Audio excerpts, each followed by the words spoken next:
Hello student. आज के इस वीडियो में कल हमने जो अनियर प्रत्यय पढ़ा था उसके आगे के नियम को पढ़ते हैं। नेक्स्ट नियम ये है, ये कहता है कि धातु की उपधा में लघु स्वर को गुण होता है। धातु की उपधा में लघु स्वर को गुण होता है।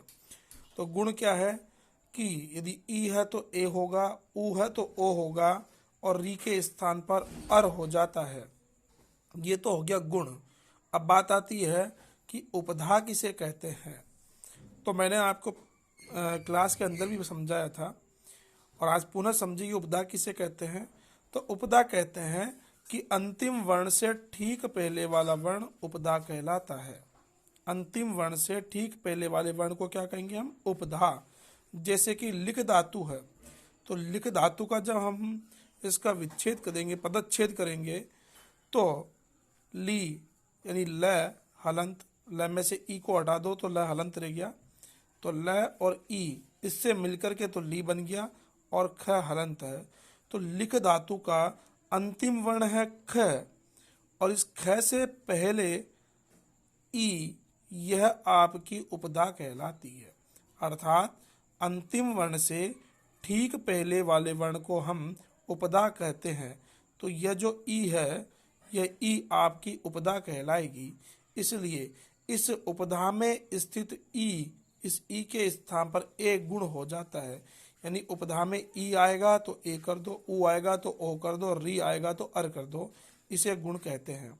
जैसे कि लिख धातु, तो ल का तो ल, ई के स्थान पर ए करना है, इसलिए यहाँ पर हमने ई के स्थान पर ए कर दिया और ख पीछे अनियर प्रत्यय में शेष बचेगा अनीय। अब जोड़ दो, ल में ए को जोड़ा तो ले, ख में अ जोड़ा तो ख, नीय, क्या बन गया? लेखनीय। तो लिख धातु से अनियर प्रत्यय जोड़ने पर आपका शब्द निष्पन्न होता है लेखनीय। तो ठीक उसी प्रकार वित धातु से अनियर प्रत्यय जोड़ेंगे तो बनेगा वेदनीय।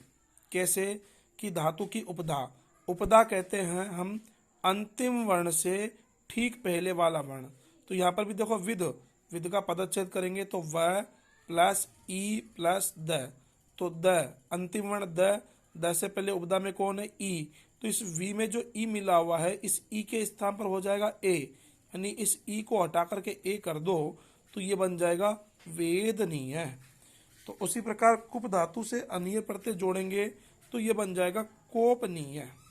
कैसे कि धातु की उपधा में क्या है? उ, और उ के स्थान पर क्या होता है? ओ, इसलिए यहाँ पर उ के स्थान पर ओ हो गया तो ये बन गया कोप, और अनियर जोड़ेंगे तो कोपनीय।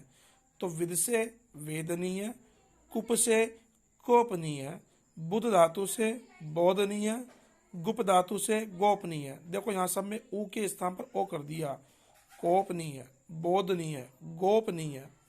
छिद तो ई आ रहा है तो ई के स्थान पर ए कर दिया तो ये बन गया छेदनीय।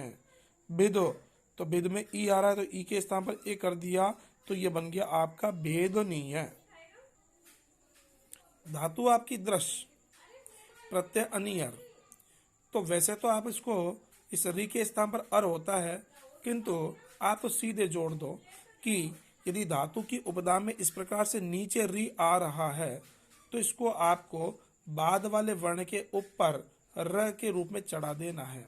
तो देखो यहाँ पर लिखा हुआ है दृश्य, दृश्य में ये री आ रहा है नीचे, इस री को आप बाद वाले वर्ण के ऊपर चढ़ा दो तो द र स नीय, क्या बन गया? दर्शनीय।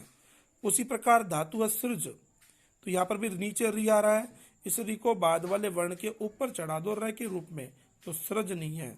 पुनः समझना, दृश्य धातु से अनियर प्रत्यय जोड़ा तो दर्शनीय, सृज धातु से अनियर प्रत्यय जोड़ा तो सर्जनीय। यह रूप निष्पन्न होता है।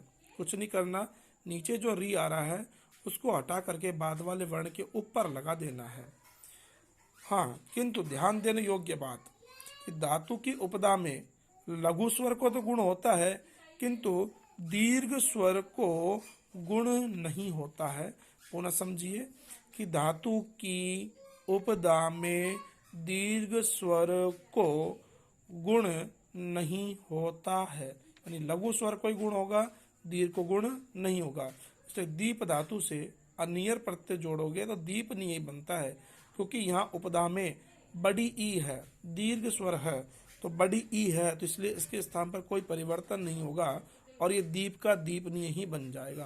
यहाँ पर पूज धातु में देखो बड़ा ऊ आ रहा है, जैसे यहाँ पर भी कोई परिवर्तन न होकर के पूज धातु से अनियर प्रत्यय जोड़ोगे तो ये पूजनीय शब्द ही निष्पन्न होगा।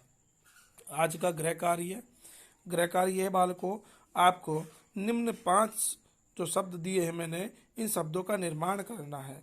नंबर 1 नृत प्लस अनियर, नंबर 2 मुद प्लस अनियर, नंबर 3 युज प्लस अनियर, नंबर 4 क्री प्लस अनियर और नंबर 5 स्था प्लस अनियर। आपको गृह कार्य के रूप में इन 5 शब्दों का निर्माण करके आपको सेंड करना है।